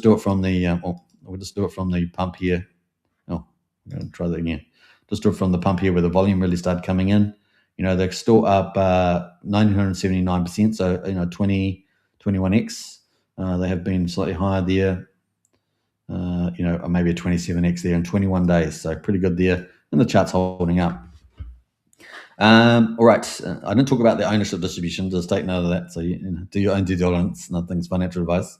Now Curve is here, right? So we've been talking about tokenization coming to Pulsechain. It's not quite here yet, right? We're waiting for Liberty Swap to launch their perpetuals, right, which will bring commodities and stocks held in the Pulsechain wallets, and so we're still waiting for that. And obviously you can hold it in other wallets on other chains. They've been launching all over the place. And the Curve here is talking about being a real world asset, right, with real estate. They're apparently only about 3 days away from launch. So we'll keep a lookout for these guys, right? We'll keep a lookout for them. Let's go to the X account. We are waiting for, we know that Liberty Swap and Switch X are going to be supporting tokenization. So we are having that. Obviously, Pulsechain needs that to be up with the, be a fast follower, as it were. And look, we've got a lot of holders that will want to hold those assets, commodities, ETFs, etc., in their wallets. Well, these guys are pretty close.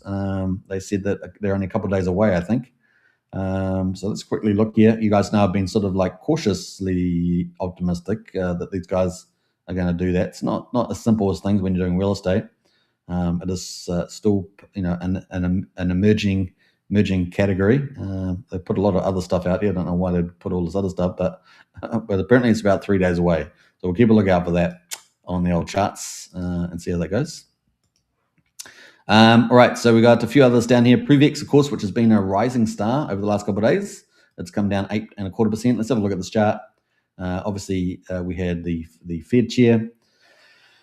Let's go full screen, shall we? On the 4 hourly, we've got plenty of room to move to the upside, 57, and we are holding above the 21 4-hour moving averages. So pretty supportive there, and that is at 3 zeros 11.30. We're at 3 zeros 11.53. So still looking pretty good, intact here. We got sort of a bit of a switching between Hex and Prevex, didn't we? But we've still got the 21 moving average at 4 zeros 8,300. We've got this strong line at 3 zeros 1,000, and here we are at 3 zeros 11.53, and we peaked out at 12.93, just shy of the all-time high. So let's go to the weekly, and the daily there. Yeah, so we are elevated on the RSI on the daily, but got room on the short term. So not quite as good as some of the others, but on like Pulsechain, for example, but still got a bit of pep left in it. Now it hasn't taken out the all-time high of the second week, which was 13.85. So 13.85. Just was shy of that, as you can see. But not too bad. The RSI on the weekly is elevated, but not overbought. So there's still a little bit of room there to try and tackle that. But certainly, I think facing a lot of resistance at this level, certainly could make some nice little moves still up to that sort of, maybe 1,400 of a penny maybe, but still kind of elevated there. Now, if we took, a Fibonacci extension and applied that to the weekly chart here, and we'll take it right from the bottom, then that's maybe 1,900th of a penny on here, but I don't know if I'll see that getting there with the RSI quite that hot. But in the future, definitely a target. At the moment, just trying to take out the all-time high at 1,400 is probably the key mark there. Maybe it's got enough juice to do that for sure on the up and up, so we get nice move with the majors and everything. Pulsechain, then yeah, sure, up it goes. All right, so that is a Prevex. What else we got there? Vouch at the moment at 4 zeros 21.50. Down 8.6% at the moment is our top public validator, a bit like Lido and Rocket Pool on Ethereum. And along the other one we have is Validator X from the PlusX team. And so at the moment that is sitting at 4 zeros 21.50. So kind of cool. So, we've talked about a lot of the DEXs, about the biggest protocols. So focused on the generally bigger project teams. Some of the small project teams are very good too, but just different magnitude, right? Different magnitude of order there, either by utility or by value. And at the moment, we've got 4 zeros 21.50 off the high there of 4 zeros 27.50. Very low volume on Vouch, very low, but that might suddenly change in the future. We'll keep a lookout for that. What else? We've got pump tires. Obviously, pump fund's been one of the top performers in the last week. We saw that on the crypto majors. Pump tires there, had a little rally over the last sort of 5 weeks. Bit of a pullback today. Got up to quarter of a penny. Is now at 2/10 of a penny on that chart there on the old pump tires. Facing more competition though, right? There are more. There's Coin Mafia and Rack and Rochelle. There is a couple of innovative protocols from the Cabal King and others that with really great UIs, a lot of really rich features, very competitive. And then we know Liberty Swap's coming out with a Liberty pump or something like that. It's going to have a big one there, and that's going to be a very big competitor with the fact that they have all the bridging and all the capital flows, right? So that's going to be pretty exciting there too. All right, so that's kind of there right now. I'm just jumping through some of the others. Batias, a top sticks aggregator, down 9.4%. So we're just going through a lot of the blue chips really today, either by utility or value, right? So not necessarily big utilities have a lot of value at the moment, but they may in the future. This is up 460% in the last 190 days. That's a 5.6x, and it has been as high as almost 6.7x high there, up at 5.5 cents. So it's at 4.6 cents at the moment, and that's coming off then less than a penny in February, less than a penny there. So nice little gain there on Batias. We are waiting for P-Day, right? Their order book solution with DCA, AI, and all the rest of it. So we're still waiting for that, limit orders. And recently the last update was about an LMM update. And it was a little confusing the way they worded it, but presumably that's going to be related to the AI side of things as well. Keep a look out for that. All right, so let's scroll down here. Hex at the moment, of course, we talked about that, down 11.2% today. Let's have a look here on the charts here for this one. Let's go to the Hex pair here. Have a quick look at this. This is our Hex chart. This is the weekly, so we actually might go all the way back to the 4-hourly and see what the room we've got to move. So 4-hourly, we're currently obviously bounced off 31/100th of a penny. We're just below 34/100th of a penny. RSI is very low, 39, bouncing off 31. Stochastic is down here at 27. So on the short time frame, a lot of room to move to the upside. Daily, we've got just below the 21 daily moving average. So we obviously want to get over that. That's 1334.57. We're just below that right now. So yeah, a sign to get over that is very important there. And obviously we want to get back over 45/100th of a penny. We're down here towards 50, so really lots of room to move on the 4-hour and the daily, and stochastic RSI down to 1.7. So, I talked about we're getting overheated. We've got the cool off, guys. We have cooled off on Hex, so it's got room to move to the upside. Obviously, subject to the macro picture, but, it has been moving against that anyway. So momentum is to the upside, right? Weekly here, let's look at that too. Weekly, we've got good support here on the 50 weekly moving average at 29/100th of a penny. We've got the 21 moving average at 16/100th of a penny. I don't think we're going to get anywhere near down there, but I think we've got pretty good support here from the 29/100th penny here down to the 26/100 penny. That's a 50% move on the Fibonacci. Our target ahead of us, of course, 69/100th of a penny with the 1.618. We are, elevated. Well, not quite elevated. We're 61, so I'm going to say that's a fair room to move to the upside. And we're hot on our stochastic, but they could ride hot there for a while, given how good we are on the 4-hour and the daily there at the moment. So I think overall looking pretty good for the old Pulsechain. Let's have a look at the pulse ratio. Get rid of the overlays, and we'll look at the weekly moving there. So, we've bounced all the way off 117, 118 for P-Hex as Hex on Pulsechain. And this is the chain that ideally will get pumped from the Magic Cup Ride approach, if you believe in that, from the Richard Hart and the Sacrifice set. We got up to 335 pulse per Hex on Pulsechain, and now we're at 280, let's say. So still looking very good there, and arguably getting good support at around 270. So we'll watch out for that. All right, so that is the old Hex. Looking good there actually. Kind of happy about that. So move over Prove X, which is looking hot, right? And bring on X. Is that the play? Is that the play? Let me know your thoughts. Frank Whitehouse there. Good morning, good night. Good morning, hey Frank. Great to see you as always. So that's kind of the play there. Let's look what else is down here. We've got P2C the Greys UFO, top DAO token ecosystem, down 15% today. So pretty bit harsh there on that. On the old, at least on the UFO particularly. PDI down 11% there, so down a bit. We're up to on PDC, I should say, 7,700. So I had a nice rally. That's been taken down a bit, isn't it?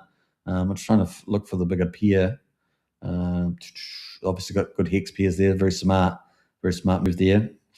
Having peers with Hex and stuff, having having the buy and burns and the locking, a very pretty good dynamic setup. Obviously, as a reflection token, ecosystems still need growth in the users, and of course, as one of the biggest teams there with a lot of influence support, they've possibly got enough energy to try and push that, especially when we get a rally on Pulsechain. Now, Liquid Loan's our top liquidity fork, with the third biggest sacrifice set, 52 million bucks. They apparently got mobile app coming soon. That's down 16% today after having a bit of a run. Let's have a look at that. They at 607,000. I'm just going to round it up, 7,000. They tapped 6,200 there with 6 zeros. They recently had a run up. Look at that run up there to 5 zeros, 1365. So pretty good. Let's go to the weekly candles. RSI at the moment on the daily is 45, so it's really cooled off here. A good chance that it will find support here. Certainly 5,900, which is quite a bit down from here, but that's very good support on the horizontal. But RSI kind of cool here at the moment. So I'd say good support at 6,000. We're at 6,900 right now. So we'll see how that goes. 4 hour, let's look at that. Well, all the way down here at 32. So really a lot of room to move there. May have it's pretty close, if not already hit that support line, but 6,000 certainly looking good there on the 4 hour. And on the weekly, look at that run up. That was pretty awesome, right? So I don't know where we'll take it from. Let's take it from here at 6 zeros, 1,100. We took it all the way up to what about here, 1,350. That was a 12x move in 77 days. Pretty cool from Liquid Loans, and it's still up 520, 517. And I believe that they got the mobile app coming out anytime soon. All right, they're still doing conferences as well with Crypto Crazy, the CEO, and they're sitting on a pile of cash. Pile of cash there. All right, so kind of cool. Let's see where they go from there. That is pretty much the majors. We went through a lot of the blue chips there. Hex Dog, which I think was up yesterday, is down 42%. I'm pretty sure this was up yesterday. And that's down 42% today. So that's kind of a wild card here. Let's see.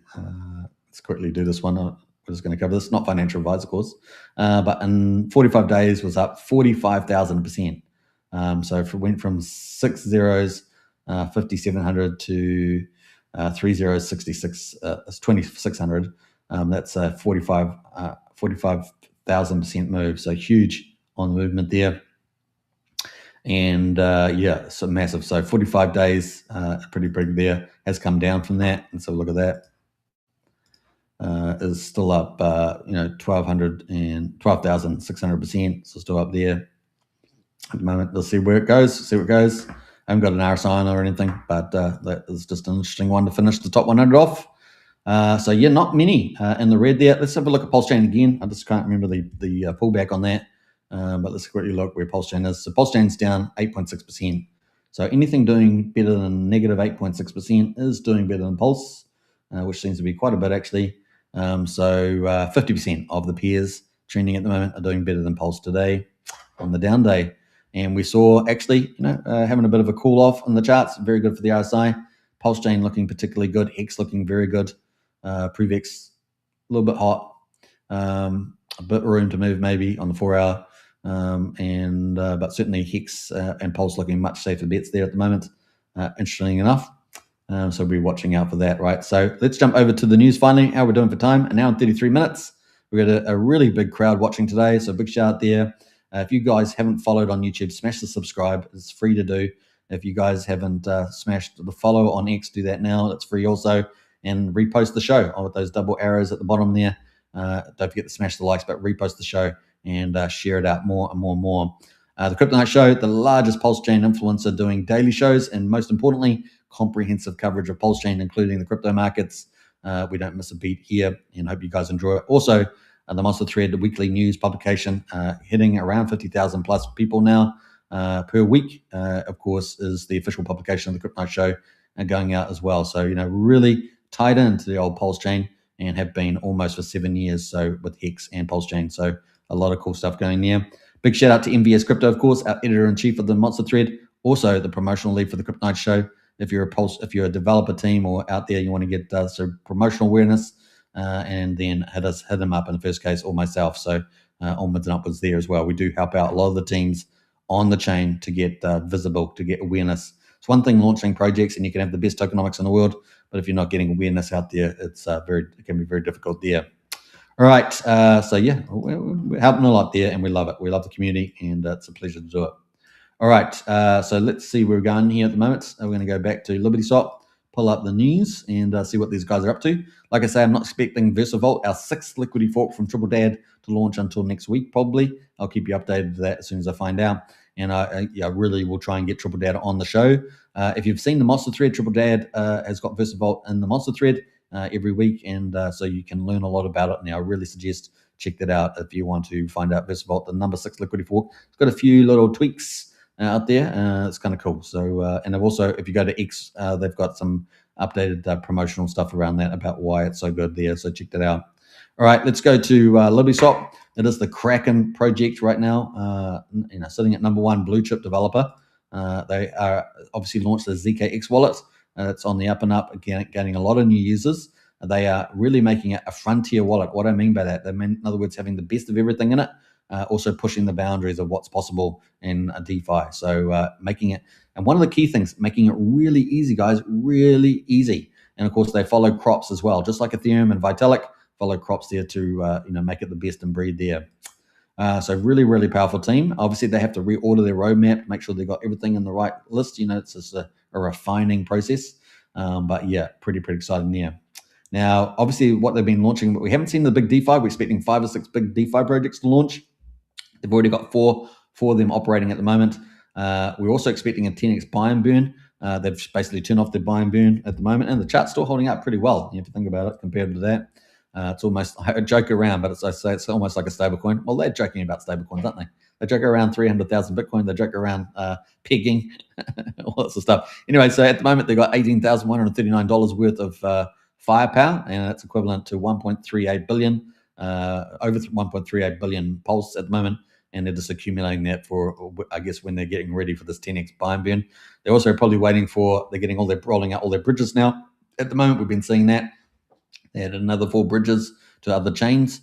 And of course, we're also looking for them to, after setting up all the water pipes, when you've got the capital flowing, new users coming, they've also focused on making it super easy. So gases, transactions, all sorts of stuff. And that is really important. If you're going to have people come into DeFi in particular, you got to make it as easy as possible, right? So not like you geeks out there that are willing to do the work. They're trying to make it so super easy that it's the barriers to entry are very low, and so that's really important, right? To make that happen. It's been a multi-year process in DeFi to get towards this, and LibertySwap there is pioneering a lot of the stuff in that space. So pretty cool. So intent-based trading, privacy, private lending, private trading, all are coming to the wallet here, and we're very excited about that. Slowly and surely, it's coming out there at the moment. It's pretty cool. All right, so we're going to get into all of that. I'm just going back down here to see what they've been operating. Obviously, a bit of updates around Liberty Pool and things. Let's see here. We can't wait for the tokenization of perpetuals. We're looking forward to that, obviously, in a big way. But let's just scroll down. Hopefully, they have a good morning. I always like when they do call, man. Here we go. I don't know if they're ever watching, but if they are watching, I love your good morning post. It makes it easy to talk about because you're going to find a good starting point. I like the ETH. Good morning. I like the ETH BTC ratio. Well, we talked about that just earlier. We like it too. It's a great indicator of strength of the altcoin market. It's long and strong. Absolutely, Lady Liberty. Agree with that. All right, so let's move up here as well. Let's start moving from here. So I'm going to jump past some of these stuff. So I'm not going to talk about everything they're posting. But 10 hours ago, they've got the Peacock buy and burn. Peacock is the store of value for LibertySwap. Obviously, the buy and burn's kind of turned off at the moment. They're accumulating that treasury. I said it's over $18,000 at the moment. Obviously, will fluctuate with the price of Pulse, but more cryptos going in there from trading all the time. Now, remember, they got the LibertySwap, their bridge. That's going to more chains now. So they're opening up the liquidity pools and the access to new people. Also, they're focused on, obviously, Hyperliquid. They've got the prediction market there operating. They've obviously also got Shield, Unshield, the ETH Railgun. They've got the operating as well. TikTok, that's looking really good there. And of course, they've got Liberty Pools, our third or fourth largest DEX operating as well. Now, they're going to bring back Liberty DEX, which is their DEX aggregator.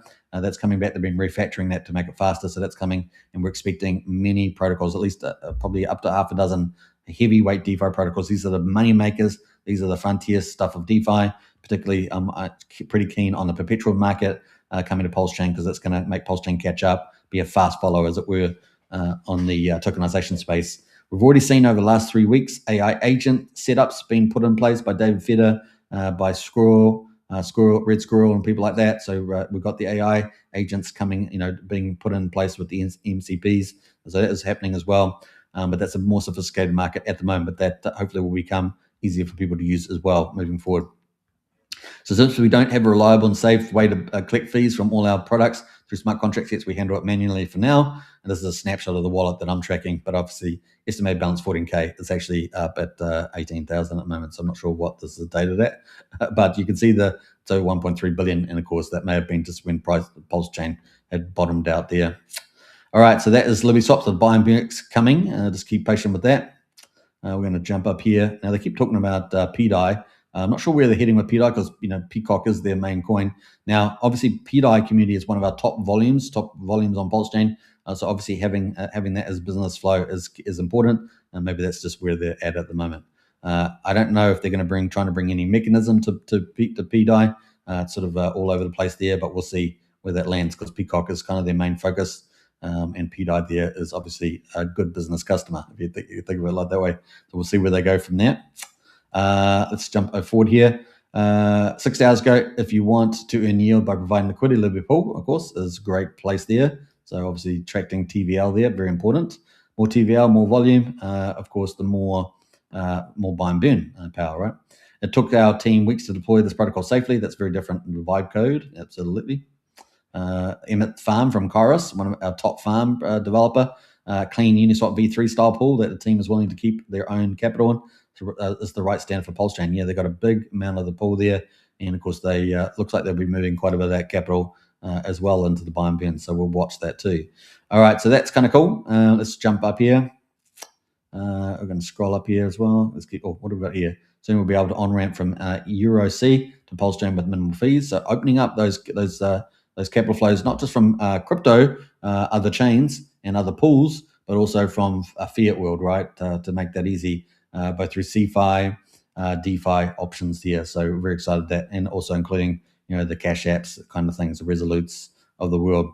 1 hour ago, they said we're excited to announce that all of our products have RPC auto health checks and automatically RPC selection, not just for Pulsechain but across 20 networks. Obviously, we had a few issues with the Pulsechain stuff with a few of the RPCs, but we've got backups and other things like that. This means transactions data across all supported networks should stay fast, stable, and reliable without users having to manually switch RPCs, which is always the solution that people have been given. But a lot of people don't know what to do with that, right? This thing, it's just not working. That's not working. So, and if you want to run your own node, use a private RPC for better privacy and reduced exposure to front running, you can add your own custom RPC as well. More good stuff coming. So really trying to think of everything for the user to make life really simple, and that's really, really key. Low barriers to entry, as it were. So some good stuff there. They've got the RPC selections there on the wallet. All right, so let's move forward here. That's pretty much it at the moment. Like I say, we may see them launch more bridges, but to other chains. Obviously, we're looking for the fiat on-ramps to really wrap up. There's going to be a big wave of that. It's huge. And then, of course, then of a lot of the big DeFi protocols. So we'll just be patient with that. And that's can't be too far away. All right, so that's pretty much it. I think we might have a quick let's look at Triple Dad with VersaVault. This is going to be the 6th liquidity fork on Pulsechain, and he's got a little update here from VersaVault itself. I'm talking about this as well. I just want to get into you can go check this all out on there, but pretty cool. A lot of cool specs there. VSD is going to be the stable coin, and VSDR is going to be the platform token. You'll be able to get yield with both of those. Very cool, and that's basically a lot of the traditional stuff of a liquidity fork. They're going to have little differences though, right? So little differences. They're going to have that's a big, nice little map there. They're going to have differences because they're going to have little reflection tokens and some of the stablecoin mechanism there. So there's a few differences with the chain, with the liquidity fork. But that's really excited for that. It's going to be our number 6 coming, and it looks like a heavyweight there. Obviously, these guys have also, with Triple Dad, very well-known person in the community, and also, influence in his own right in many ways on stream and etc. Doing shows with a lot of other collabs and things. And, of course, loves the stogies, right? Loves the stogies. There's a stogie. Loves that as well. Kind of cool. So that is some of the cool stuff there from Triple Dad. I think we're going to wrap it up there. We're an hour and 45 minutes. What a show. We covered it all. We went from the stock market, from the Fed chair, gave probably a slightly different perspective than you'll hear on a lot of the channels. And also we looked at Bitcoin, looked at Ethereum, still holding up pretty well. 77, 78,000. That's the key. I'm going to have one more look at the crypto majors, since often it changes during the live stream. But actually, we're still looking pretty good. Pretty similar prices. 77,700 for Bitcoin, 2439 for Ethereum. So pretty similar stuff there at the moment. And of course, the standout's got to be Solana at the moment. Is that going to do a counter market move? Certainly looking good on the week there, up almost 11%. And so, yeah, we're still holding the lines, guys. Still looking very bullish. A weekly close this week would be amazing if we have a powerful weekend, counter move, let's say. And we just need a market maker for that, right? If that happens, that's going to be bullish. Otherwise, we'll have to wait till next week. And next week, we don't have a lot of cool stuff like we've had over the last 2 weeks for crypto. But we do have the manufacturing, which is important correlations. We'll watch that overall. And we've had a nice little call off in RSIs. So I'm still feeling very optimistic. Moving into the 15th September, we've kind of got a win-win. And so I really don't see things slowing down very much. And if we do have a pullback, then as long as we hold that 71K on Bitcoin, I think we're looking very good to the re-rate. And I suggest that we could have some very powerful re-rates on Bitcoin and Ethereum in the weeks and months ahead. I think could be quite glorious indeed. We are at the end of August. We've got September and then October. October for the 4-year bros, and that hasn't played out, has it? It seems like the end of June was the bottom at this stage, unless we get a defeater. And what would it be? Think hum ha. It doesn't seem the Fed's got enough juice, as even with the down move today, it doesn't seem like it's got enough juice for that. And we've seen some pretty cool moves happening with the oil prices, and with the Venezuela deal today. Trump is on the move with that economic plan. It looks pretty good to me. So let's see where we go. All right, take care, everybody. Super Snake says, many thanks, Superman. You're welcome. Night to you as well. Once again, great audience. I love the audience, guys. If you love the daily comment, daily chats, and if you love the content, then definitely subscribe, definitely smash the follow, and hit the repost on the show. Helps a lot there. We've got Monster Thread number 69. Yeah, 69 coming out on Monday, and that's reaching 50,000 viewers or more. It really has climbed over the last week in particular. So yeah, we'll probably bring some fresh numbers to that, but very exciting times.